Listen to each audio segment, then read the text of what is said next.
Je voudrais évidemment avoir une pensée pour ces victimes, rassurer pour dire que les pompiers de Paris, je salue le professionnalisme, et qu'ils ont été jusqu'à 325 mobilisés sur cette explosion, puis cet incendie et cet effondrement d'immeubles, ont pu très rapidement amener ces personnes dans les hôpitaux parisiens pour les soigner au moment où nous parlons.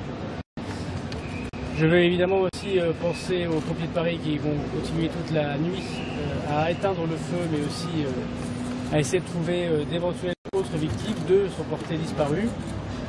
Nous n'avons pas la certitude que ces personnes sont disparues, mais les chiens qui utilisent ces pompiers ont marqué, comme on dit. Et il est donc possible que nous retrouvions cette nuit des corps ou des personnes évidemment vivantes. Et je peux vous assurer la parfaite mobilisation de l'État, de la brigade des sapeurs-pompiers de Paris, mais aussi des pompiers du 78 et du 77, du département francilien. Et nous avons des moyens lourds pour désormais dégager des pierres très importantes, le bois qui s'est effondré dans un vieil immeuble du 5e arrondissement qui apparemment ne présentait aucune difficulté particulière.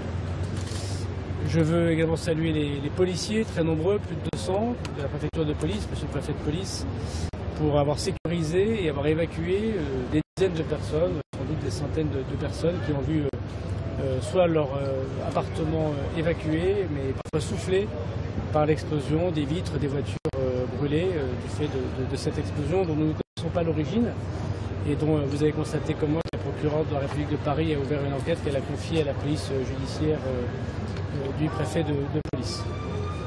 Évidemment, pendant cette nuit, nous sommes à côté de Madame la maire, de Mesdames les maires, pour être évidemment près de leur population.